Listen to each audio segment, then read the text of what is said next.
Hello, and welcome back to another Chris McPherson Show Daily Dose. And today we are diving into the 15th edition of the KFC Big Bash, BBL 15, the 2025-26 season. And the fixtures are set, the internationals are landing, and the Hurricanes are going to try and go back-to-back defending their title. A couple of Sydney clubs and a host of others are quietly loading up to try and ruin everyone's summer. What we're going to run through today is the big picture story of BBL 15, some must-watch fixtures and a full team-by-team preview in our predicted ladder order. Also throw in a few angles from the betting houses, some top four markets, some outright plays, and what else might be value along the way. If it's your first time here or you're new to it and you haven't done it before, make sure you hit subscribe. And make sure you give us a like on the video as well and get involved in the comments. And, of course, you can follow us along on social media at the Chris Mack Show on all your favourite social media platforms. But dive into those comments. Let us know who wins BBL 15 for you and who is your smoky or your dark horse and your big improvers. But let's set the scene and let's talk about the big picture. BBL 15 isn't just another episode of the Big Bash. 15 seasons in now, kids have grown up as Hurricanes, Sixers, Scorchers and Strikers fans, and the rivalries are genuine, not manufactured. Players talk about their club the way they used to talk about state sides. And you got wonderful homegrown stories like Mitch Owen in Hobart, going from fan in the stands to blasting a 39-ball ton in the final and steering the Hurricanes their first title at Ninja Stadium. That's the BBL now. It's part of the cricket pathway, part of the identity, and these guys bleed their team colours. You add in some international flavour this season. Babar Azam's going to be at the Sixers. Shaheen Shah Afridi back and at the Heat. Mohammad Rizwan at the Renegades. Throw in Sam Curran, Harris Ralph, Chris Jordan, Rayan Ahmed, Shadab Khan, and plenty more. And you've got a league that feels properly global, but still very, very Australian in terms of its venues, its crowds, and a little bit of occasional Aussie chaos. On top of that, this season is a last big edition for Aussies and internationals before the T20 World Cup. Our focus, guys like Matt Short, Mitch Owen, Riley Meredith, and Matt Renshaw.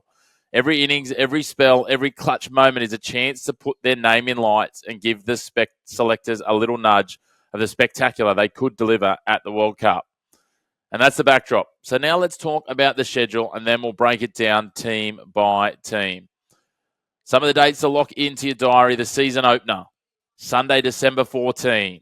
Perth Scorchers versus Sydney Sixers over there at Perth Stadium. The five-time champs versus the Magenta Machine, the perennial powerhouses. A perfect way to flick the switch and get things started for BBL 15. We then head to Tuesday, December 16, and it's a grand final rematch from BBL 14. Ninja Stadium in Hobart as the Hurricanes play host to the Sydney Thunder. Those champs will be at home, the Thunder out for payback. Of course, we can't miss the derbies. The first Sydney derby, the Thunder versus Sixers at NG Stadium, Saturday, December 20th. Then we head Friday, January 16, and they'll go toe-to-toe again. No love between the Magenta and the Lime Green, that is for sure, the second time around at the SCG.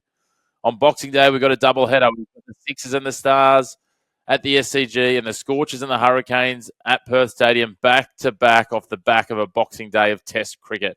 What more could you want as a belated Christmas present? And, of course, the Strikers, they'll host the Heat in their traditional New Year's Eve match at Adelaide Oval. It's a summer tradition, and it's not to miss watching of your cricket action. And then we've got the Melbourne Derby week this year.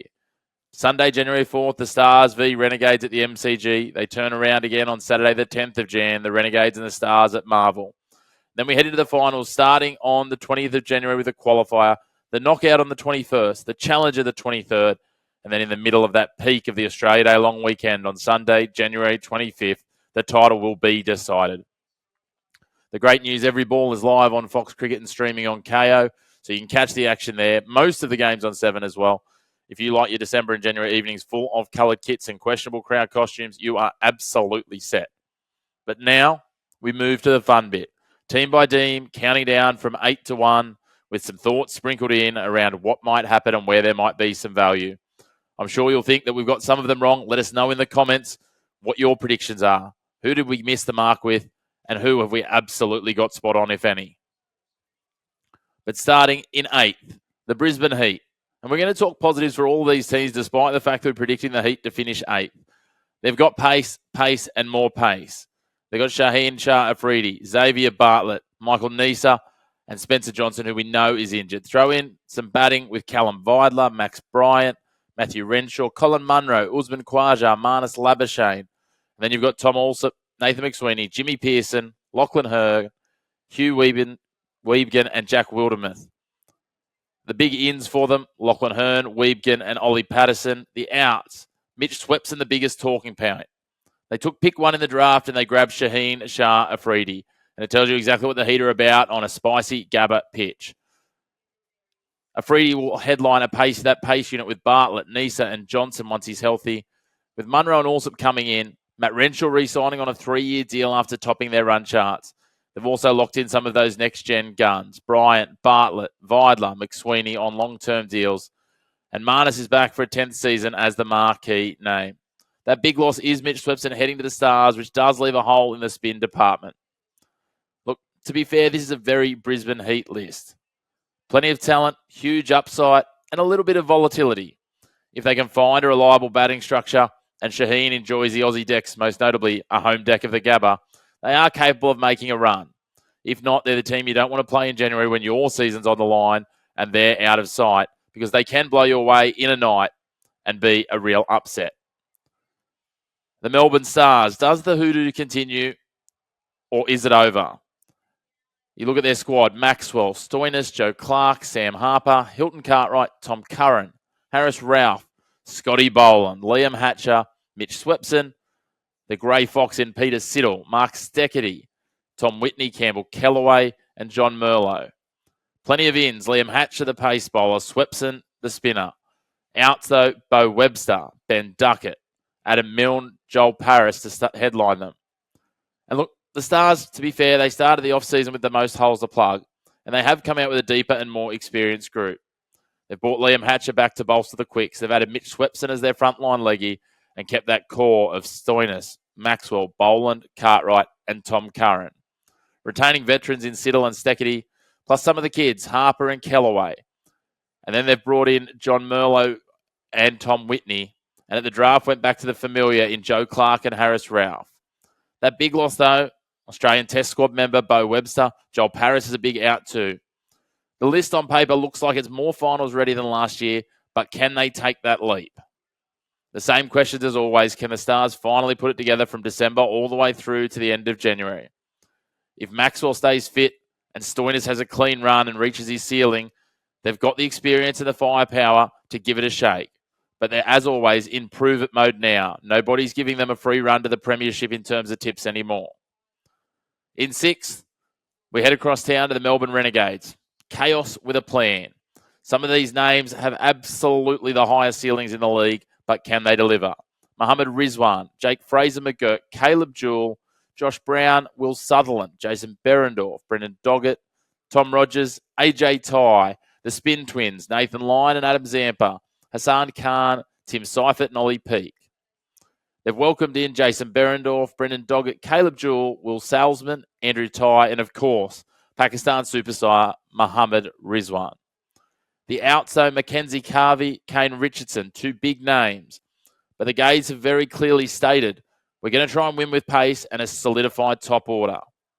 They've brought in Berendorf and AJ Tye from Perth to pair with Rogers, added Brendan Doggett on top of that, and still have Lyon and Zampa as those spin twins. Batting-wise, Caleb Jewell crosses across the Bass Strait from Hobart for a bit more opportunity, and Rizwan arrives as the high-class overseas opener. And they've made sure Harry Dixon stays despite plenty of interest elsewhere. The heart of their list, Sutherland and Jake Fraser-McGurk, remains a long-term project, and they want to see them take the next leap. For the first time in a while, this side looks much more balanced. There's still going to be the odd collapse with some youth and enthusiasm there. It is the Renegades after all. But this bowling attack is good enough to drag them back into games, even when they're 3 for 20. I don't hate them as an outside finals chance if Rizwan clicks early and Jake Fraser-McGurk puts a full season together, but they're big ifs, so we've got them sitting just outside. Speaking of just outside, it's the Adelaide Strikers in 5th. They've got a stacked and talented lineup, but again, getting them all to fire all at the same time is the big question. Matt Short, Travis Head, Alex Carey, Chris Lynn, Jason Sanger, Mackenzie Harvey, Alex Ross, Harry Nielsen. Jamie Overton, Hassan Ali, Luke Wood, Jordan Buckingham, Henry Thornton, Cameron Boyce, Lloyd Pope, and Liam Scott. Some big ins, Mackenzie Harvey, former Sydney Thunder captain Jason Sanger, Hassan Ali, and Luke Wood. The outs, though, Jake Weatherald, Fabian Allen, Brendan Doggett, and Ollie Pope. The Strikers come in with a settled core, but some genuine batting questions. They've locked in Matt Short long term. They've kept Chris Lynn, an ageing Chris Lynn, but brought in Jason Sanger after his breakout year in South Australian colours in the in the one day and Sheffield Shield formats. Plus, Mackenzie Harvey is another top order option. That's going to be key because they'll be without Travis Head and Alex Carey for big chunks due to international duties. And with the bat somewhat short up, they've gone hard at the pace market, bringing in overseas Hassan Ali and Luke Wood as full season quicks. And that's such a key piece with some of these international signings is making sure they're around for the full season. Jamie Overton's back as their pre-draft pick. Buckingham and Thornton retained as local options. Boyce and Pope give them spin threat. They were last year's wooden spoon and it hurt, especially at such a batting-friendly venue as the Adelaide Oval. If Short stays fit, Lynn gets on the park and fires, the new quicks hit the ground running. They've got enough to move out of the basement, but they probably need one or two of these younger batters to really overperform if they want to make a serious finals push and go deep. Speaking of finals push, this is where the rubber meets the road. In fourth, the Perth Scorchers. Looking at their squad list, Mitch Marsh, Aaron Hardy, Ashton Turner, Ashton Agar, the Kiwi whiz, Finn Allen, Cooper Connolly, Laurie Evans, Sam Fanning, Josh English, Jai Richardson, Joel Paris, David Payne, Brody Couch, young star Marley Beardman, Bryce Jackson, Matt Kelly, and Nick Hobson. A cast of ins, Laurie Evans, David Payne, Joel Paris, and Brody Couch. Their outs, Jason Berendorf, Matt Hurst, Andrew Tye. The first job in Perth, they had to lock in Mitch Marsh, and they did that on a new 3-year deal with the Aussie T20 skipper, making it clear he wants to be a one-club Scorcher. With his test future cleared up now, we're more likely to see a lot more of Marsh in orange guiding a younger squad after Perth missed finals for the first time in 5 seasons. The core remains rock solid. Good batting, good bowling, very good all-rounders. Turner, Agar, Hardy, Inglis, and Richardson. Lance Morris out of action is a big hole, though, especially when you have a look at AJ Tye leaving the club. It does open the door, though, for youngsters Marley Beardman and Bryce Jackson to step up, and they've replaced Jason Berendorf with Joel Paris. They've brought back David Payne for swing and skill and reunited with Laurie Evans as their proven middle-order hitter. Finn Allen is clearly their long-term bet at the top. Now, last year did look more like a blip than a trend, so add in a full season of Marsh plus a settled bowling group once Payne arrives and Jai is fit, and I'd be surprised if they don't make the top 4. And even there, probably a good wager. You can get them at around $1.65. They've got a very similar profile to a number of the other teams that are high performers and consistent finals operators, so certainly well worth a nibble. Speaking of consistent finals operators in third, we've got the Sydney Sixers. They've got some big names, but they've got that same magenta DNA. Looking at their squad, they bring in Babar Azam. They've got Sam Curran, Sean Abbott, Josh Philippe, Moises Enriquez, Jordan Silk, Ben Dwarshus, Jack Edwards, Todd Murphy, Italian star Ben Menenti ahead of the T20 World Cup, Hayden Kerr, Kane Richardson, Steve Smith, Joel Davies, Lachlan Shaw, Mitch Perry, Jaffa Chauhan, and Mitchell Stark. They welcome in, as I said, Babar Azam and Sam Curran. They bring in Kane Richardson, Mitch Stark to their extended list. They do lose James Vince, the Akil Hussain spin, and Jackson Bird. The Sixers were clearly not mucking about in this offseason, and they've used their pre-draft slot to lock in Babar Azam for the whole tournament and finals. And they doubled down at that draft with Sam Curran, even if he'll only play part of the year. That's on top of keeping that experienced band together, some of whom have been there since day one. Sean Abbott, Moises Enriquez, Philippe, Dwarshus, Silk, and Murphy. Steve Smith retained. Hayden Kerr re-signed for 2 years, and young gun Lockie Shaw locked in after impressing last summer. Kane Richardson joins to give them some more depth over pace reliability, and Mitchell Stark lurking on that supplementary list for a late season cameo if they can make the finals. This is still the same old Sixers, settled, smart, and annoying and tough to play against. The difference now is they've bolted on Babar and Curran into that core. If Philippe can bounce back and Babar adapts quickly to the Big Bash, these guys will sit in that top 4 all season long. Again, the Sixers for a top 4 finish looks like a safe wager. It feels about right, not a huge price, but they're almost always there when it matters most. In second, Hobart Hurricanes. Can the champs defend? Their women's team have gone all the way to the final. They've been so strong in white ball cricket in recent seasons. They dominated last year. Let's have a look at how their side lines up.